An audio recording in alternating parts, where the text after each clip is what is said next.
Mike Tomlin, Omar Khan, and Tom Arth, the quarterback's coach, bought Jalen Milroe dinner. Sat with him for a while, talked football, talked life, I'm sure. And it really doesn't have to mean anything. They have dinner with lots of these kids.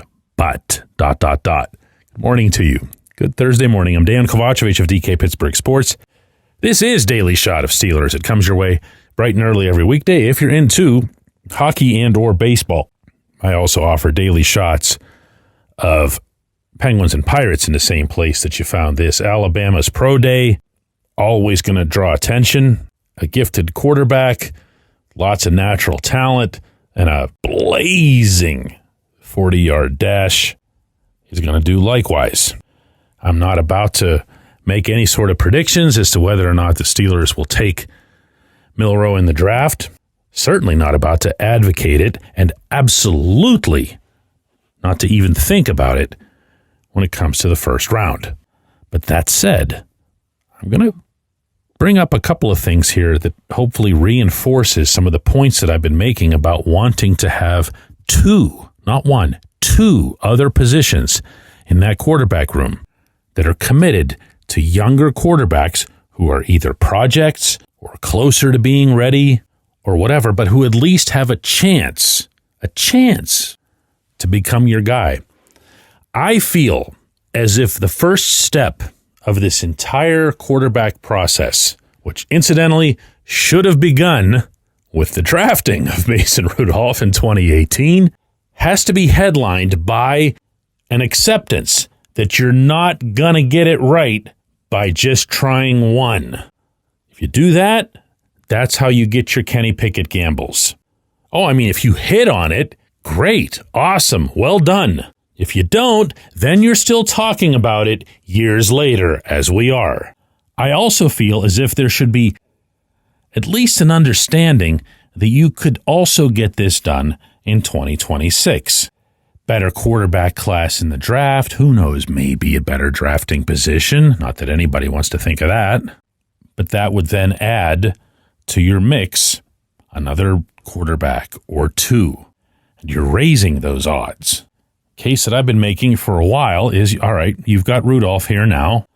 Not even Rudolph's greatest critic could argue that he's not NFL starter capable. He's shown that. He's done that. And by the way, if he happens to be the next Sam Darnold or Geno Smith who breaks out at a later age, great. He was in your mix too. He also counts. But from there, per my plan, you go out and you get yourself somebody in the draft. Again, doesn't have to be some instant star. In fact, that's one of the benefits of doing it this way. You can be patient. You can go old school. You can make clear to that kid, hey, no hurry here. Okay, we're not going to just fling you out there and then cast you off if it doesn't go well. Take your time, do it right, learn from the people ahead of you, take advantage of all your reps, study all the film, all that stuff. But the other part of this, and this is the part that requires Aaron Rodgers to not be here, and one thing, by the way, that I hear very, very few people bringing up in this discussion or debate, is to go get another one. Go. Like right now. Go to the Patriots offices in Foxborough. Sit down with them. Tell them you like what you've seen of Joe Milton. Milton's 25 years old. The entirety of his experience in the National Football League has him completing 22 of 29 passes with a touchdown and no picks. Now, that's not much of a resume, but if you're going to have not much of a resume, have it look like that, you know? He's 6'5", he can move, he can throw. A lot of potential pluses there. And wow, is he ever stuck on the Patriots depth chart. Now, listen, I know quarterback hasn't exactly been a strong suit of the franchise since you know who was there.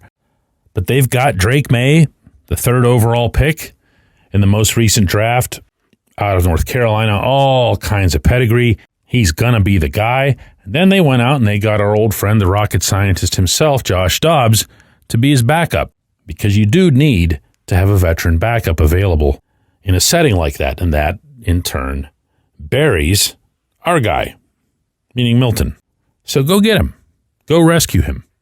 You don't want to bury him third on your depth chart when he's got some NFL experience and he's 25 years old, but you're plenty comfortable doing that with whoever your draft pick is. Now, is this the model room to, go win a Super Bowl next season? No.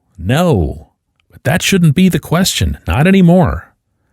The question is whether or not you're putting together a room that makes the most sense toward finding whoever your next guy actually is.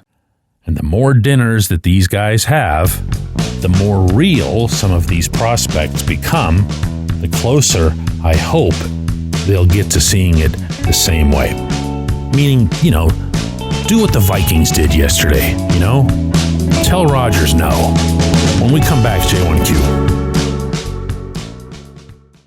This segment of Daily Shot is brought to you by our good friends at Mike's Beer Bar. They're located on Federal Street, directly across from PNC Park. Mike has more than 500 beers on tap, including from more than 50 local breweries. Stop in and say hello. Tell Mike we sent you. Mike's Beer Bar.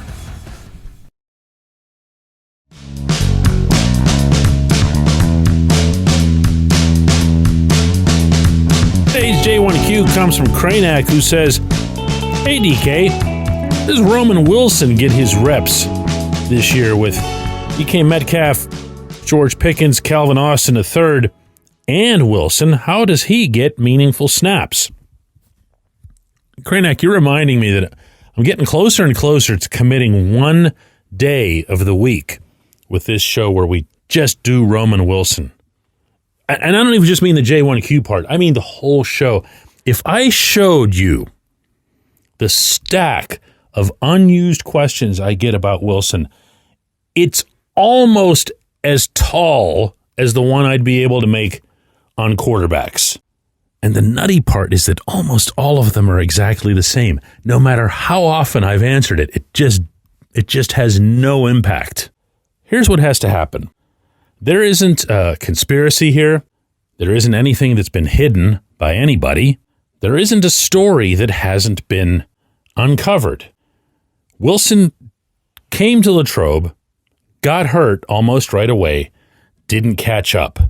From there, even though he was getting healthier, just by healing, he still wasn't putting himself into the best possible position to be ready to participate once he was fully healed. Now, what does that mean? Well, it can mean a lot of things. What I understood it to mean, well, let's take it from the positive perspective instead.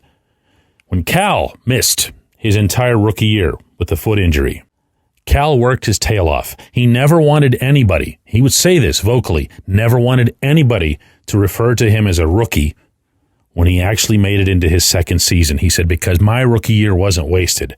I put everything I had into everything that I could possibly do. He was in every classroom setting, asking all the questions as if he was suiting up that Sunday. In the weight room, as much as he was allowed to do on the field, as much as he was allowed to do in locker room settings while constantly being inactive, he was there. And he was there not just in body, but also in mind and in heart. He was invested. Flash forward a year. Corey Trice gets hurt. Almost right away in camp. Happened 10 feet away from me. Saw the kid crumble. It just broke your heart. Even though they line up on opposite sides of the ball, it was Cal who went to Corey and said, hey, here's how you got to go about this. Here's how this has to happen. You're not going to throw this year away. You're going to put yourself in the best possible position to compete, to be a starting corner following season. Trice, like Austin, put all of that in. Short version here, not everybody does. And it's not necessarily an effort thing. It's not a laziness thing. It's maturity, I guess, to some extent. But it's also, they're human. You're going to get down. If you're that age, your early 20s, just try to put yourself into that spot. Everything about your life to that stage is in some way, shape, or form related to how awesome you are at football. Then you're hurt, and then you're not anything. You're not awesome, you're not even playing football. Brings you down, beats you up. So eventually, Wilson did work his way into getting a helmet. He was out there for a few snaps. Nothing really happened, but that was progress. And now what has to happen is year 2 progress. I'm sure you've heard me talk many times about the emphasis that Mike Tomlin puts on year 2. Most of that emphasis is getting into what he tells these kids is NFL shape.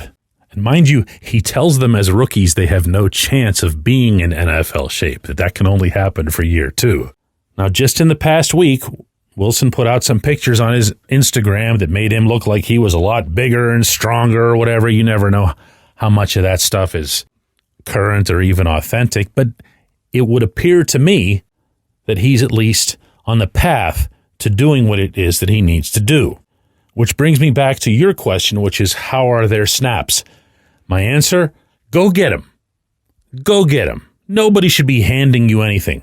Go get them. Take them away from somebody else. Show up in Latrobe and make plays that other guys aren't making. You know who might be helping him along with that? Yeah, the guy who might have to give up some of those snaps in return. That'll be Cal. I appreciate the question. I appreciate everybody listening to Daily Shot of Steelers. This was a fun one. We'll do another one tomorrow.